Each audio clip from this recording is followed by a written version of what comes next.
Évangile selon Marc, chapitre 4, passage 6, la parabole de la semence qui pousse d'elle-même. Et il disait, il en est du royaume de Dieu comme lorsqu'un homme jette une semence dans la terre. Qu'il dorme ou qu'il veille, de jour et de nuit, la semence germe et croît, il ne sait comment.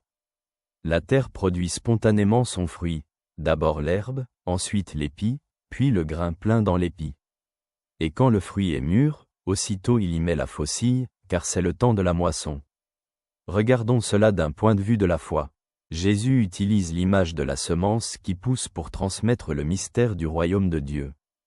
La semence semée dans le sol, bien que d'abord invisible, finit par produire un fruit, tout comme la volonté de Dieu, bien souvent invisible et difficile à comprendre, agit dans notre vie. Le processus de croissance est naturel, indépendant de notre volonté. Jésus souligne que l'homme, bien qu'ayant l'honneur de semer la semence, ne peut contrôler comment elle pousse. C'est la puissance de Dieu qui fait germer la semence et porter des fruits. C'est un enseignement sur l'action de Dieu, qui n'est pas toujours immédiatement visible, mais qui est assuré d'apporter des fruits, partie d'un plan plus grand. Cette parabole nous enseigne que tout ce que nous faisons au nom de Dieu ne doit pas forcément porter des résultats immédiats. Souvent, nous devons attendre que nos actions au service de Dieu mûrissent et portent des fruits spirituels. En semant les graines de la foi, de l'amour et du bien, nous devons avoir confiance que même si nous ne voyons pas toujours des résultats immédiats, la puissance de Dieu est à l'œuvre dans notre vie et dans celle des autres.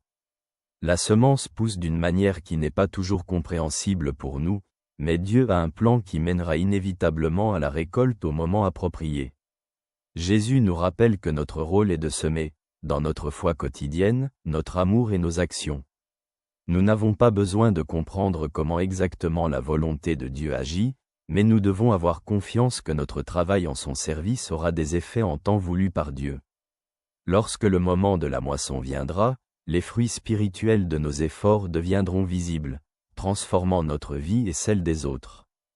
C'est une invitation à la patience, à la confiance et à la fidélité dans notre foi, car c'est Dieu qui donne un sens à notre travail, même si nous n'en voyons pas les effets immédiatement. Je te salue chaleureusement, ton ami. Avec Dieu.